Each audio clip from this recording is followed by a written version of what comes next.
Saharsa Darbhanga border पर पुनाज में बाढ़ पीड़ितों ने राहत सामग्री बांटने आई गाड़ी को लूट लिया। सड़क के दोनों किनारे रह रहे सैकड़ों बाढ़ पीड़ितों ने सामुदायिक रसोई के सामने राहत सामग्री की गाड़ी के रुकते ही उसे घेर लिया।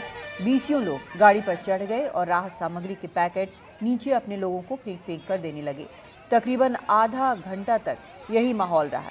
जब सारे पैकेट लूट लिए तब बाढ़ पीड़ितों ने गाड़ी को आगे जाने दिया। हमारे सहयोगी प्रभाकर इस पर हमारे साथ जुड़ रहे हैं। प्रभाकर, क्या इस मामले पर कोई संज्ञान लिया गया है? क्या कुछ कार्रवाई करने की भी बात हो रही है?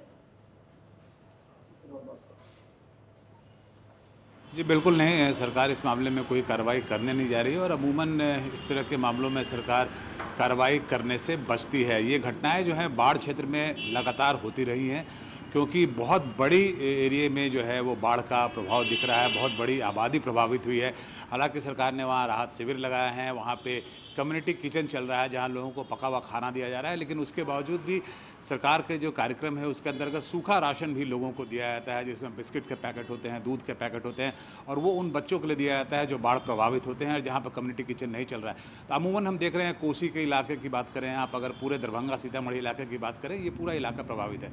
ये जो घटना हुई है ये दरभंगा और सहरसा के बॉर्डर पर हुई है। पुनाच इलाका था, वहाँ पे राहत सामग्री की गाड़ी लूट ली गई है।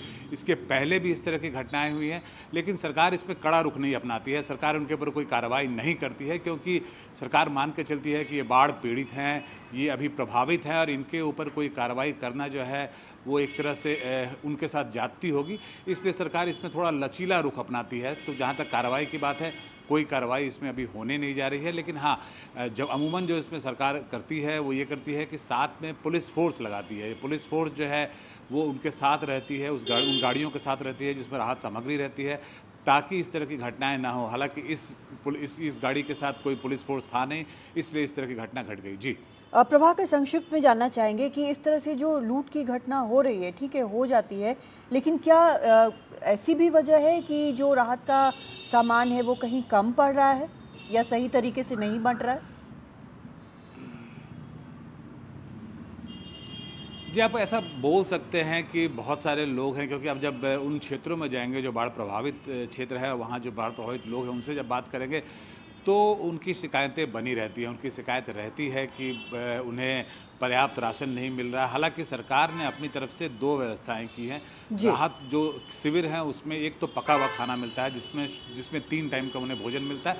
उसके अलावा ड्राई राशन दिया जाता है। उस ड्राई राशन में ज़रूरत की उनकी सारी सामग्री होती है, चाहे मोमबत्ती हो, चाहे वो बिस्किट पैकेट हो, दूध के पैकेट हो, ये सारे चीज़ दिए जाते हैं। तो बहुत सारे लोगों की शिकायत उसके बावजूद भी बनी रहती है। इसलिए सरकार जब भी इस तरह से सूखा राशन बांटती है तो साथ में पुलिस की व्यवस्था करती है। इस मामले में पुलिस साथ में थी नहीं। जी बहुत शुक्रिया प्रभाकर इस पूरी जानकारी के लिए।